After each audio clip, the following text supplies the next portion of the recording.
Dear students, class 10th, Assalamu alaikum. Our today's lesson is our unit 13, Hazrat Umar Raziyallah Ta'ala anhu. I'll start with the English reading and then send you the English translation and then the rest of the exercises. Starting with page 128, let's move on. The Rasul of Islam had left behind a band of selfless people who dedicated themselves with singleness of purpose to the service of new religion. One of these persons was Hazrat Umar Farooq Raziyallah Ta'ala anha, who was great both in war and peace. Few persons in the history of mankind have displayed better qualities of head and heart than Hazrat Umar Raziyallah Ta'ala anha. Hazrat Umar was born in Makkah in 40 BH, that is before Hijrat. His lineage, that is Shajra, joins that of Rasul sallallahu alaihi wasallam in the 8th generation. He was one of the 17 literate Khwanda, padhe likhe persons of Makkah when Muhammad sallallahu alaihi wasallam became Rasul. He entered the fold of Islam at the age of 27. Entered the fold of Islam is Islam mein dakhil hue. Hazrat Umar Raziyallah Ta'ala anha led a very simple life. His standard of living was in no case higher than an ordinary man. Once, the governor of Kufa visited him while he was taking meals comprising of barley, bread and olive oil. The governor said, Amirul Momineen, enough wheat is produced in your dominions. Why do you not take wheat bread? Feeling somewhat offended, the caliph asked him, do you think that wheat is available to each and every person inhabiting my vast dominions? Dominions is Sultanate. No, replied the governor. Then how can I take wheat bread unless it is available to all my people? Added the caliph. Once the envoy of the Roman emperor set out for Medina, attended by a large retinue. He wanted to meet the caliph. He inquired of a passerby, tell me please, where is the palace of the caliph? The Arab was surprised by this strange question. The envoy was escorted to the masjid of the Nabi sallallahu alaihi wasallam, and to his utter astonishment, a person who was lying on the bare floor of the mosque was the Caliph Umar Farooq Raziyallah Ta'ala anha, the greatest ruler of his time, whose armies held sway over the 3 known continents of the world. Everyone had easy access to Hazrat Umar Raziyallah Ta'ala anha, and every person was free to question his actions. Once he said, I have no more authority over the Baitul Mal than a custodian has over the property of an orphan. If I had been well-to-do, I would not accept an honorarium. If not, I would draw a little to meet the ordinary necessities of life. Brothers, I am your servant, and you should neither unnecessarily hoard nor waste. I must work for the welfare and prosperity of our people. Once a person shouted in public meeting, O Umar, fear Allah. The audience wanted to silence him, but the caliph prevented them from doing so, saying, if such frankness is not exhibited by the people, they are good for nothing, and if we do not listen to them, we would be like them. He took particular care to emphasize that there should not be much distinction between the ruler and the ruled, and the people should have an easy and free access to the highest authority of the state. Every governor had to sign a bond on his appointment that he would put on coarse cloth and would eat coarse bread, and that the complainant would have an easy access to his presence at any time. Hazrat Umar Raziyallah Ta'ala anha was kind and sympathetic to the needy. Unstinted service to humanity was his foremost concern. He roamed about at night, often under cover, in order to acquaint himself with the condition of his people. One night, as he was roaming outside Medina, he observed in a house a woman cooking something and 2 children sitting beside her crying for food. After waiting for some time, he asked the woman what the matter was. She told him that the children were hungry and there was nothing in the kettle except water and a few pieces of stones, and that she was lulling them to believe that food was being cooked for them. The caliph, without disclosing his identity, hurried to Medina, 3 miles away, brought a bag of flour, and was not content until the appetite was satisfied. The next day, he called again to apologize to the woman for his negligence and fixed a dole for her. Honesty and integrity were the highest virtues in the character of the second caliph. Once, during his illness, his physician prescribed honey for him. Tons of honey was kept in the Baitul Mal, but he did not take a drop of it unless he was permitted by the People's Committee. His wife, Kulthum, once presented a few bottles of perfumes to the Empress of Rome. The Empress returned the bottles filled with precious stones. When Hazrat Umar Raziallahu Ta'ala Anha learned of it, he deposited the jewels in the Baitul Mal. Tradition makes the Rasul Sallallahu Alaihi Wasallam of Islam say, if Allah had wished that there should have been another Nabi after me, he would have been none other than Umar Raziallahu Ta'ala Anha. Now let's move on to the words and meanings. Lineage is Shajra Nasab, the series of families that somebody comes from originally, ancestry or pedigree. Dominion, Riyasat, Mehkoom, authority to rule, control. Retinue, Pasta, a group of people who travel with an important person to provide help and support. Astonishment, the feeling of very great surprise. Hairangi, sway, to move slowly from side to side. Madham, ahista, honorarium, a payment given for professional services that are rendered nominally without charge. Azazia, custodian, a person who has responsibility for taking care of or protecting something. Hoarded, accumulate money or valued objects and store away. Unstinted, given or giving generously in a way that does not stop and is always generous. Lal, calm or sent to sleep, typically with soothing sounds or movements. Khamosh karna, lori sunana. Unstinted is bedarer. Hoarded is zakhira andozi. Moving on to the next page. Toll is wazifa or berozgari. Berozgari ka wazifa. Benefit paid by the state to the unemployed. Negligence, nazarandaz karna. The failure to give somebody something enough care or attention. Appetite, bhook. Physical desire for food. Moving on, why did Hazrat Umar Farooq deposit the jewels given by the Empress of the Rome to Hazrat Umar's wife in the Baitul Mal? Hazrat Umar he believed that all the gifts that were received by the state were actually ownership or belongings of the state, the people, not the head of that dominion. Hazrat Umar was one of those people who served the new religion with singleness of purpose. Describe the service of Hazrat Umar to Islam in the context of this statement. Hazrat Umar was a very honest and staunch believer of all the rules of Islam and all the study that he had taken in from Hazrat Muhammad Sallallahu Alaihi Wasallam. He was the follower of Hazrat Muhammad Sallallahu Alaihi Wasallam, and he portrayed every little thing in the way that the Prophet wanted us to do. Humility and simplicity were the hallmarks of Hazrat Umar's rule. Support this view by giving evidence from the given text. Simplicity and humility is proven when he was having the barley wheat instead of the other white wheat. He was not having any food except that was available to the poorest of the people in the dominion. Why did Hazrat Umar not eat wheat bread? He did not eat wheat bread because he thought that it was not available to all the people in his country or in his dominion or in his reign. How did Hazrat Umar ensure his own accountability and the accountability of his governors before the public during his government? During his government, he allowed every person to question him or his authority or even his governors. There was freedom of speech. Choose the correct option. Hazrat Umar's standard of living was in no case higher than an ordinary man. This shows that as caliph his lifestyle was austere, sada. Hazrat Umar felt offended when the governor of Kufa proposed eating wheat instead of barley because the poor could not afford wheat. What according to the text was not the part of Hazrat Umar's personality, luxury and display of wealth. Feeding the hungry children of the old woman is an excellent example of humanism and social welfare of the disadvantaged. After reading the text of the lesson Hazrat Umar Farooq, it can be concluded that the central point of Hazrat Umar's rule was welfare of people. Scan the text for given 5 adjectives. Consult a thesaurus for the synonyms that are closest in meaning to the contextual meaning. Now change these synonyms into adverbs of manner and use them in your own sentences as the following table. Okay, I'll make you understand. The word is selfless, selflessly, easy, easily, kind, kindly, sympathetic, sympathetically, simple, simply. Now these are the adverbs of the words given. Now the synonyms you must find out and then make sentences of the synonyms. The contextual meaning I have given. Selfless is a person who is not worried about his own self, instead is worried about the people. Easy, not difficult. Kind, humble. Sympathetic is a person who feels for other people. Simple is not austere.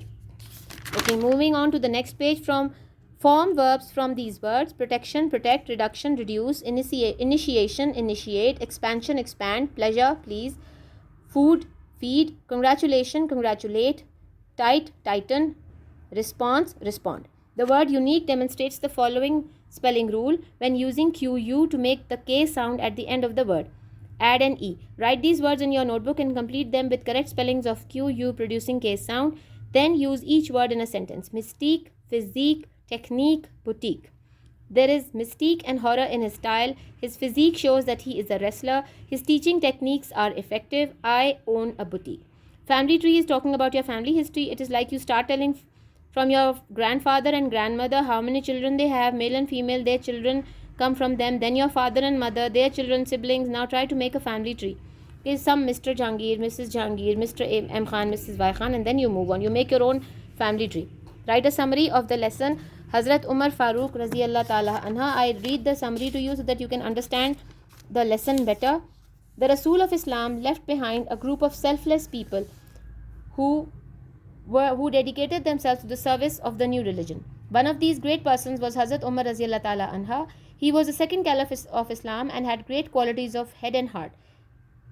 He entered the fold of Islam at the age of 27. Hazrat Umar Raziyallah Ta'ala Anha led a very simple life. Once the governor of Kufa saw him taking meals comprising of barley bread and olive oil. The governor asked him that why did he not take wheat bread. He replied that how can he take wheat bread when it is not available to the poor people. On another occasion, the envoy of Roman emperor visited him, and at that time he was lying on the bare floor of the mosque. Everyone had an access to Hazrat Umar Raziyallah Ta'ala Anha, and every person was free to question his actions. He considered himself as a servant and not a ruler of the Muslims, as all his governors led a simple life and every person had an easy access to them. They ate simple food and wore coarse, unstinted services to humanity were the foremost concern. He used to roam about in the streets of Medina to acquaint himself with the condition of his people. He helped the poor and needy. Once he said, I have no more authority over the Baitul Mal than a custodian has over the property of an orphan. Once during his illness, the physician prescribed honey for him. He did not take a drop of it unless he was permitted by the People's Committee. Write a persuasive essay having a thesis sentence. Hazrat Umar Raziyallahu Ta'ala Anha devoted himself to the welfare of his countrymen, not as a ruler, but as a servant. Hazrat Umar Raziyallahu Ta'ala Anha led a very simple, austere life. He believed in humility. He was very concerned about the people in his country, in his domain. In his dominion, he wore simple dresses and ate simple food. He considered himself a servant of his subjects. He would roam in the streets of Medina and even outside Medina to inquire about the condition of his people. Every common man had an easy access to Hazrat Umar, and everyone was allowed to question his actions. Now moving on to the next work, translate the text of the incident of feeding the hungry children. I'll give you the text of the entire lesson. Consult some authentic sources from library and prepare a class presentation. This is your classwork. Now active and passive. Active describes a sentence where the subject performs the action stated by the verb. In passive voice sentences, the subject is acted upon by the verb. Now acted upon and performs the action. These are two important things that we must understand. Salim changed the flat tire. Salim is the subject, flat tire is the object, and change is the verb. The flat tire was changed by Salim. I ran the obstacle course in a record time. The obstacle course was run by me in a record time. Mom read the novel in one day. The novel was read by Mom in one day. I will clean the house every Saturday. The house will be cleaned by me every Saturday. Tahir painted the entire house. The entire house was painted by Tahir. Moving on to the last page, that is page 135. Decide whether the sentences are written in active or in passive voice. Boys like to play soccer. Active voice. This room has been painted blue. Passive voice. Cricket is played in Australia. Passive voice. I am given a book. Passive. We have lost our keys. Active. You might see dolphins here. Active. The report must be completed by next Friday. Passive. They were singing a song in the lesson yesterday. Active. Moving on to part B. Rewrite the following sentences so that the verbs will be in the active voice. We are taught grammar by Mrs. Sikandar. Mrs. Sikandar teaches us grammar. He was praised by the teacher. The teacher praised him. The injured were taken to the hospital by the firemen. The firemen took the injured to the hospital. The town was destroyed by an earthquake. An earthquake destroyed the town. The teacher was pleased with the boys' work. The boys' work pleased the teacher. The building was damaged by the fire. The fire damaged the building. By whom were you taught English? Who taught you English? You will be given a ticket by the manager. The manager will give you a ticket. Moving back to our lesson and then its translation. I'll read the Urdu part to you so that you can understand it better for all those who are having problem in understanding the simple English. The translation of the lesson will give you a clear understanding. پیغمبر اسلام نے اپنے بعد بے لوث لوگوں کا ایک ایسا گروہ چھوڑا تھا جنہوں نے خود کو ایک ہی مقصد یعنی مذہب کی خدمات کے لیے وقف کر دیا۔ ان شخصیات میں سے ایک حضرت عمر فاروق رضی اللہ تعالیٰ عنہ تھے، جنہوں نے جنگ اور امن دونوں حالتوں میں اپنی عظمت کا مظاہرہ کیا۔ بنی نوع انسان کی تاریخ میں چند ہی شخصیات نے عمر رضی اللہ تعالیٰ عنہ سے بڑھ کر دل و دماغ سے بہتر صلاحیتوں کا مظاہرہ کیا ہوگا۔ حضرت عمر 40 قبل ہجرہ کو مکہ میں پیدا ہوئے۔ آپ کا شجرہ نسب 8ویں پشت میں پیغمبر اسلام سے جا ملتا ہے۔ محمد صلی اللہ علیہ وآلہ وسلم اللہ کے رسول بننے کے وقت آپ رضی اللہ تعالیٰ عنہ مکہ کے 70 خواندہ افراد میں سے ایک تھے۔ آپ 27 سال کی عمر میں دائرہ اسلام میں داخل ہوئے۔ حضرت عمر بہت سادہ زندگی بسر کرتے تھے۔ آپ کا معیار زندگی ایک عام آدمی سے کسی طرح بلند نہ تھا۔ ایک دفعہ کوفہ کا گورنر آپ سے ملنے کے لیے آیا جبکہ آپ جو کی روٹی اور زیتون کے تیل پر مشتمل کھانا کھا رہے تھے۔ گورنر نے کہا، امیر المومنین، آپ کی سلطنت میں تو کافی گندم پیدا ہوتی ہے، آپ گندم کی روٹی کیوں نہیں کھاتے؟ خلیفہ نے کچھ ناراضگی کا اظہار کر کے غمزدہ لہجے میں ان سے پوچھا کہ کیا تمہارا یہ خیال ہے کہ میری اس وسیع سلطنت میں ہر آدمی کو گندم میسر ہے؟ گورنر نے جواب دیا، نہیں۔ خلیفہ نے کہا، پھر میں گندم کی روٹی کیسے کھا سکتا ہوں یہاں تک کہ یہ میری تمام رعایا کو دستیاب ہو جائے۔ ایک دفعہ شہنشاہ روم کا ایک سفیر نوکر چاکروں کی ایک بڑی تعداد کے ساتھ مدینہ کے لیے روانہ ہوا۔ وہ خلیفہ سے ملاقات کرنا چاہتا تھا۔ اس نے ایک راہگیر سے دریافت کیا، مہربانی کر کے مجھے بتا دو کہ خلیفہ کا محل کہاں ہے؟ یہ عربی شخص اس قسم کے عجیب سوال پر حیران ہوا۔ ایلچی کو مسجد نبوی لے جایا گیا اور وہ اس بات پر ششدر رہ گیا کہ مسجد کے ننگے فرش پر لیٹے ایک شخص کا تعارف اس کے ساتھ خلیفہ حضرت عمر رضی اللہ تعالیٰ عنہ کے طور پر کیا گیا۔ اپنے زمانے کا عظیم ترین حکمران، جس کی افواج نے دنیا کی 3 براعظموں پر اپنا تسلط جما دیا تھا، ہر ایک کو حضرت عمر تک آسان رسائی حاصل تھی اور ہر کسی کو آپ کے افعال پر سوال اٹھانے کی آزادی حاصل تھی۔ ایک دفعہ آپ رضی اللہ تعالیٰ عنہ نے فرمایا، بیت المال پر مجھے اس سے زیادہ اختیار حاصل نہیں جتنا یتیم کے مال کے اوپر اس کے نگران کو حاصل ہوتا ہے۔ اگر میں صاحب استطاعت ہوں تو ہرگز کوئی اعزازیہ قبول نہ کرتا۔ اگر ایسا نہیں ہے پھر میں اتنا ہی لوں گا جو عام ضروریات زندگی کے لیے کافی ہو۔ بھائیو، میں تمہارا خادم ہوں اور تمہیں بلا ضرورت ذخیرہ اندوزی نہیں کرنی چاہیے اور نہ ضائع کرنا چاہیے۔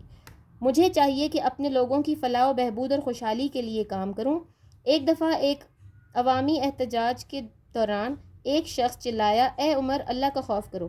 سامعین اسے خاموش کرانا چاہتے تھے مگر خلیفہ نے اسے ایسا کرنے سے منع کیا، یہ کہتے ہوئے کہ اگر لوگ ایسی صاف گوئی کا مظاہرہ نہ کریں تو پھر وہ کسی کام کے نہیں۔ This is a better understanding of the lesson. اور اگر ہم ان کی بات نہ سنیں تو پھر ہم بھی انہی کی طرح ہوں گے۔ آپ خاص طور پر اس وقت پر زور دیتے تھے کہ رعایا اور حکمران کے درمیان خاص امتیاز نہیں ہونا چاہیے اور عوام کو ریاست کے حکمرانوں تک آسان اور آزادانہ رسائی حاصل ہونی چاہیے۔ ہر ایک گورنر کو بوقت تقرری اس حلف نامے پر دستخط کرنا پڑتا تھا کہ وہ سادہ کپڑے پہنے گا اور عام سا کھانا کھائے گا اور شکایت کنندہ کو اس تک ہر وقت آسان رسائی حاصل ہونی چاہیے۔ حضرت عمر محتاج لوگوں کے ساتھ مہربانی، ہمدردی کے ساتھ پیش آتے تھے۔ انسانیت کی بے دریغ خدمت آپ کی اولین ترجیح تھی۔ آپ اکثر رات کو خفیہ طریقے سے گھومتے پھرتے تھے تاکہ اپنے لوگوں کے حالات سے خود باخبر رہ سکیں۔ ایک رات جب آپ مدینہ کے باہر گھوم پھر رہے تھے تو آپ نے ایک گھر کے اندر ایک خاتون کو کچھ پکاتے ہوئے دیکھا اور 2 بچے پاس بیٹھے بھوکے رو رہے تھے۔ کچھ انتظار کرنے کے بعد آپ نے خاتون سے اس معاملے کے بارے میں پوچھا۔ اس نے حضرت عمر کو بتایا کہ بچے بھوکے تھے اور کیتلی میں سوائے پانی اور چند پتھروں کے کچھ نہ تھا اور وہ ان کو یہ باور کر کے چپ کرا رہی تھی کہ ان کے لیے کھانا تیار کر رہی ہوں۔ خلیفہ اپنی شناخت ظاہر کیے بغیر جلدی سے مدینہ گئے جو کہ 3 میل دور تھا۔ اپنی پشت پر آٹے کا ایک تھیلا لاد کر لایا۔ اس وقت تک اطمینان نہ ملا جب تک بچوں کی بھوک ختم نہ ہوئی۔ اگلے دن آپ نے بوڑھی خاتون سے بے غوری برتنے پر معافی مانگی اور دوبارہ وہاں تشریف لے گئے۔ اس خاتون کے لیے سرکاری وظیفہ مقرر کر دیا۔ خلیفہ دوم کی سیرت میں دیانتداری اور ایمانداری جیسے اعلیٰ خوبیاں موجود تھیں۔ ایک دفعہ بیماری کے دوران طبیب نے آپ کے لیے شہد تجویز کیا۔